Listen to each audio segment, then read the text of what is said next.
அற்புதமான இந்த புரட்டாசி மாச சனிக்கிழமையில ஏகாதசி அன்னைக்கு அண்ணன் என்ன விருந்து சாப்பிடுவார்னு எனக்கு தெரியும். அப்படி ஒரு அற்புதமான நாளில் உங்களை சந்திக்கல மிகப்பெரிய மகிழ்ச்சி.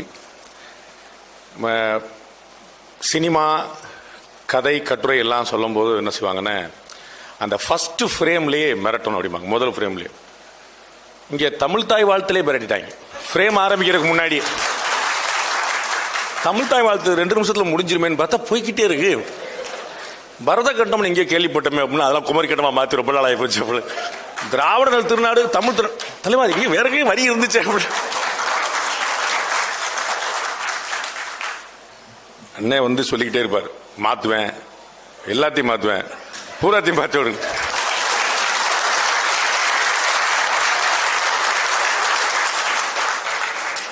ராஜமுருகன் அண்ணன் வந்தோடனே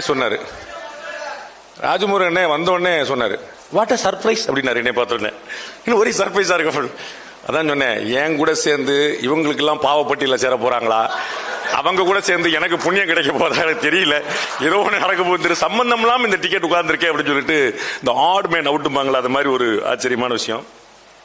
என்னுடைய நண்பர்கள்லாம் வந்து என்ன உடம்பு முடியலையா, தாடி கிடி வச்சிருக்கிய அப்படின்னு கேட்டாங்க. அந்த அண்ணன் சேவ் பண்ணிட்டாரு.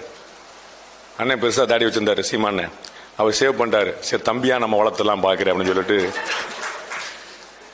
ரொம்ப நாள் இருக்காது. ஒரு அக்டோபர் 2ஆம் தேதி வரைக்கும் தான். ஏன்னா அக்டோபர் 2ஆம் தேதி இங்க இன்னொரு அண்ணன் வந்து மதுவிலக்குக்காக ஒரு மாநாடு நடத்துறாரு. அன்னைக்கு நைட்டோட மதுவிலக்கு ஒளிஞ்சிரும், ஒன்றும் மது பிரச்சனை இருக்காது. அதனால மறுநாள்ல இருந்து ஒன்றும் பிரச்சனை இல்லை, அப்படியே கொண்டு போயிடலாம். நம்ம எப்பயுமே முதல்ல பேசிட்டா கொஞ்சம் நிம்மதி, நமக்கு ஒன்றும் கவலை கிடையாது. நம்ம வந்து பேச நினைச்சிட்டு பேசி போயிடலாம். அந்த 2வது 3வது பேசினாலே இந்த சிக்கல் வந்துடும். ராஜமுருகன் பேசும்போது இப்படி கவனிச்சுட்டே இருந்தேன், ஆஹா ஏதாவது பிரச்சனை வரப்போதா அப்படி பார்த்துட்டே இருந்தேன். இந்த பார்ப்பனர்கள் அப்படின்னாரு, ஆஹா இன்னைக்கு நம்ம தான் பிரச்சனை போல அப்படின்னு அப்பயே ரெடி ஆயிட்டேன். அப்புறம் நல்ல மனுஷன் வந்து நம்ம பக்கம் விட்டுட்டு அண்ணன் சீமான் மேல ஏதோ கோபம் போல அதை மறைமுகமா சொல்லிட்டாரு, கம்யூனிசமும் தமிழ் தேசியமும் ஒண்ணு அப்படின்ட்டு. நான் எங்க அண்ணன் எவ்வளவு பெரிய உயரம் தொடர்ந்து நினைச்சிட்டு இருக்கிறேன். கம்யூனிஸ்டும் அதுவும் ஒன்றும் சொன்னோன்னே எங்க அண்ணன் எவ்வளவு கம்யூனிஸ்டுகள் எங்க இருக்காங்க, எங்க அண்ணன் ஏன் முன்னாடி தான் சொன்னார், கம்யூனிஸ்ட் கட்சி என்னோட ஒரு ஓட்டு கூட வாங்கிருச்சுன்னா நான் கலைச்சிட்டு கட்சியில சேர்ந்துடுறேன்ட்டாரு ஒரே அடி. அவர்கள் பாவம் ஒரு கடுமையான முயற்சி எடுத்துக்கிட்டு இருக்கிறாங்க சித்தாந்த ரீதியில. அண்ணன் ஒரு தனி மனிதராக பெரிய விஷயத்தை கட்டமைச்சுக்கிட்டே இருக்கிறாரு. நந்தன் படம் ஒரு ஆச்சரியமான அனுபவம். அது முதல்ல எடுத்த உடனே நிறைய செருப்புகளோடு ஆரம்பிக்குது, முடியும் போது நந்தனுடைய செருப்பு காலடி நடையோட முடியுது. அவ்வளவு ஒரு ஆச்சரியமா ஒரு ஏகப்பட்ட செருப்புகள் இருந்த இடத்துல அதை ஒற்றை செருப்பு, அவருடைய ஒரு செருப்போட தனியா அவர் ஒரு வெற்றி பெற்ற மனிதனாக நடந்து போகும்போது ஒரு பயங்கர ஆச்சரியமா இருக்கு. நான் இந்த படத்தை முதல்ல கொஞ்சம் தயங்கிட்டே தான் பார்த்தேன். மனசுக்குள்ள முன்முடிவுகள்லாம் நிறைய இருந்தது. அதெல்லாம் இல்லாம எல்லாத்தையும் அடைச்சிட்டு, வழக்கமா இது போன்ற படங்கள்ல நிறைய தத்துவங்கள் பேசுவாங்க, பிலாசபி பேசுவாங்க. அதனால என்ன ஆயிரும்னா, இது நமக்கான படம் இல்லைன்னு பாதி மக்கள் வெளியே போயிடுவாங்க. இது நமக்கு இல்லப்பா தத்துவம் பேசுவாங்க அப்படின்னு சொல்லிட்டு. அவார்டுக்குன்னு ஒரு படம் இருக்குது, அது ஒரு கணக்கு இருக்கு. இன்னொன்னு வெறும் தத்துவத்துக்குன்னு ஒரு கணக்கு இருக்கு. அது ஆச்சரியம் என்னன்னா, திரு சரவணன் அவர்கள் உள்ள படம் முழுக்க நிறைய சந்தர்ப்பங்கள் இருந்தும் நேரடி அரசியலே பேசல. அதான் ரொம்ப முக்கியமான விஷயமா நான் கவனிச்சேன். பிளஸ் ஜாதிய தத்துவங்களை அவர் வசனங்களா எடுத்து வைக்கல. ஒரு மனிதன் அவன் சமுதாயத்தில் நசுக்கப்பட்டவனா இருக்கிறான், அவன் மேல வர்றதுக்கான ஒரு முயற்சி எப்படி ஒரு நகைச்சுவையாக, கேலியாக, எல்லலாக, பிறகு கொடூரமாக மாறுகிறது அப்படிங்கிறத, அந்த கதைக்கு என்ன தேவையோ அந்த இடத்துல நிப்பாட்டினாரு. ஒரு நண்பனாக திரு சரவணன் அவர்களுடைய இந்த அற்புதமான முயற்சியை நான் மனசார பாராட்டுறேன். நிறைய சந்தர்ப்பங்கள் கிடைச்சி இது ஒரு அரசியல் நெடி, ஜாதிய தத்துவ நெடி, அதெல்லாம் பயங்கரமா அடிச்சிருக்கக்கூடிய இடத்துல அதை அப்படியே லிமிட் பண்றாரு. அதை பார்க்கிறவர்களுக்கே புரியும் அப்படிங்கறத நிப்பாட்டார். எங்களுடைய சொந்த ஊர் சிறுவிழுத்தூர் பக்கத்தில் இருக்கக்கூடிய ஊர் போல கள்ளக்குறிச்சியிலும் தமிழ்நாடு முழுக்க ஏகப்பட்ட இடங்கள்ல இருக்கக்கூடிய பட்டியலினத்தை சேர்ந்த ஊராட்சி மன்ற தலைவர்கள் எங்களால நாற்காலியில உட்கார முடியல, நான் தான் தலைவர் ஆனால் நாற்காலியில உட்கார முடியல அப்படின்னு சொல்லி சொல்றாங்க. நாம எல்லாரும் பெரியார் மண் என்று பெருமை சொல்கிறோம். திரு சசிகுமார் அவருடைய நடிப்பு ரொம்ப பெரிய ஆச்சரியம். நம்ம எடுத்த எடுப்பிலேயே எனக்கு ஒரு டவுட் வந்துருச்சு, எப்படி அவர் பொருந்துவார், நல்லா சிகப்பா இருக்காரு அண்ணன், அது எப்படி இந்த இடத்துல வேற எப்படி நிற்கும், அவர் வேற மாதிரியான ஒரு தோற்றங்களே பார்த்துட்டு இதுல அடி அடி அடின்னு அடிச்சு வேற மாதிரி துவைக்கிறாங்களே எப்படி வரும்னு பார்த்தா ஒரு 5-6 நிமிஷத்துக்கு பிறகு அப்படியே அது ஜெல் ஆயிட்டாரு. அந்த கேரக்டரா தான் நந்தனா தான் தெரிஞ்சாரே தவிர திரு சசிகுமார் அப்படிங்கிற ஒரு நடிகராகவோ ஒரு இயக்குநராகவோ ஒரு திரையில இருக்கக்கூடிய பிரபலமாக தெரியல, ஒரு நந்தனாகவே முழுசா மாறிட்டார் அப்படிங்கிறத பாக்குறோம். திரு சசிகுமார் அவர்களுக்கு இந்த புரட்டாசி சனிக்கிழமை ஏகாதசி நாளில் அவருடைய இனிய பிறந்த நாளுக்கான வாழ்த்துக்களையும் சேர்த்து தெரிவித்துள்ளோம்.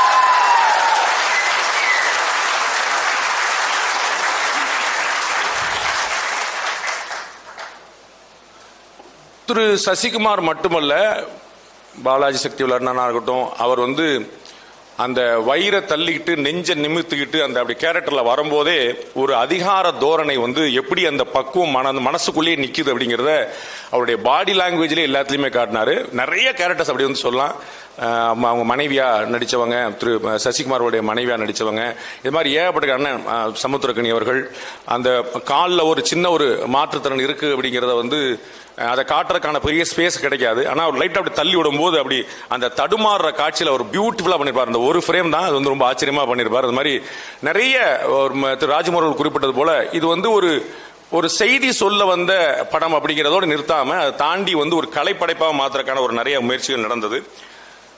என்னுடைய சகோதரி உள்பட நிறைய பேர் அதுக்கு கடுமையாக உழைச்சாங்க. அது கமர்ஷியலா எப்படி போகணும் என்னங்கிறலாம் தாண்டி என்னுடைய சகோதரர் நண்பர் திரு சரவணன் அவர்கள் நானே இதை பண்றேன்னு சொல்லி முழுக்க எடுத்து கிளம்புனது ஒரு அசாதாரணமான முயற்சி. இந்த முயற்சி பாராட்டப்பட வேண்டியது அப்படின்னு திரு சீமான் போன்றவர்களுக்கு மட்டும்தான் தோன்றும், வேற யாருக்குமே சாதாரணமா தோணாது. நான் நிறைய வியக்கிறேன். இதை பெரியார் மண் என்று பெருமை பேசுபவர்கள், சமத்துவம் வந்துவிட்டது என்று பேசுபவர்கள், அல்லது நாங்கள் தான் பட்டியலின சமூகத்துக்கான போராளிகள் என்று தங்களை அடையாளப்படுத்திக் கொள்வர்கள், அரசியல் ரீதியாகவும் திரைத்துறையிலுமே நிறைய பேர் அந்த மாதிரி இருந்து அவர்கள் இந்த படத்தை பற்றி வெளிப்படையாக, ஒருவேளை திரு சரவணன் தனியா சொல்லிருக்கலாம் ரகசியமா, வெளிப்படையாக ஏதாவது சொன்னாங்களா அப்படின்னு நான் வியக்கிறேன். அப்படி ஏன் அவங்க என்டார்ஸ் பண்ணல அப்படிங்கிற எனக்கு ஒரு பெரிய ஆச்சரியமா இருக்கு. ஏன் அவர்கள் வெளிப்படையாக பேசல அப்படிங்கிறது ஆச்சரியமா இருக்கு. சரவணன் அவர்கள் நான் என்னுடைய நண்பர், அவர் என்ன சமூகம்லாம் எனக்கு தெரியாது. நாங்கள் கேட்டதில்லை. முதல் நாள்ல இருந்து நாங்கள் நிறைய கட்டி உருண்டு சண்டை போட்டு பேசி விவாதம் பண்ணி நிறைய வி ஸ்பெண்ட் டைம் லாங் நிறைய பண்ணிருக்கோம். ஒரு நாளும் அவர் என்ன சமூகம்னு எனக்கு தெரியாது, நான் கேட்டது. ஆனா அவர் இவ்வளவு அக்கறையா ஒரு ரத்தமும் சதையுமா நகமுமா அப்படி ஒரு ஆச்சரியமான ஒரு படைப்பை கொடுத்திருக்கும் போது இது பேசக்கூடியவர்கள்ட்ட ஏன் அந்த என்டார்ஸ்மெண்ட் வரல அப்படின்னு வியக்கிறேன். அப்பதான் திரு சீமான் எப்படி உயர்ந்து நிற்கிறாருங்கிறதையும் சேர்ந்தே புரிஞ்சுக்கிறேன்.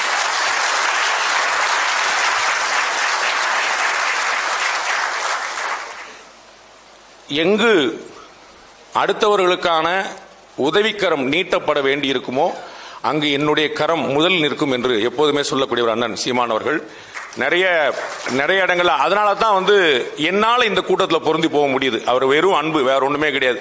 அவர் அண்ணன் அழகா சொல்லிட்டு இருப்பாரு, நீ மாட்டு உன் வேலையை பாடுறா, நான் மாட்டு என் வேலையை பார்க்கறேன், அவ்வளவுதான் அப்படின்னு சொல்லிட்டே இருப்பாரு. அந்த மாதிரி ரொம்ப ஒரு தெளிவான பார்வையோட ரொம்ப திடமான செயலோட அண்ணன் ஒரு பெரிய உயரம் தொட்டு கொண்டிருக்கிறார். இன்னும் 1.5 வருஷத்துல தேர்தல் வருது. மற்றது வெண்திரையில் காண்க. நன்றி, வணக்கம். வணக்கம்.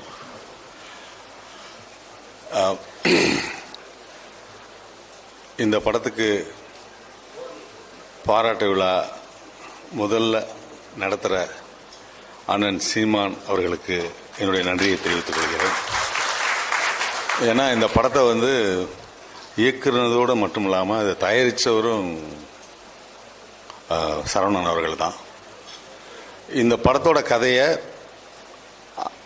வேற யாரும் எந்த தயாரிப்பாளரும் தயாரிக்க மாட்டாங்க அப்படிங்கிற முடிவில் அவரே பண்ணார்.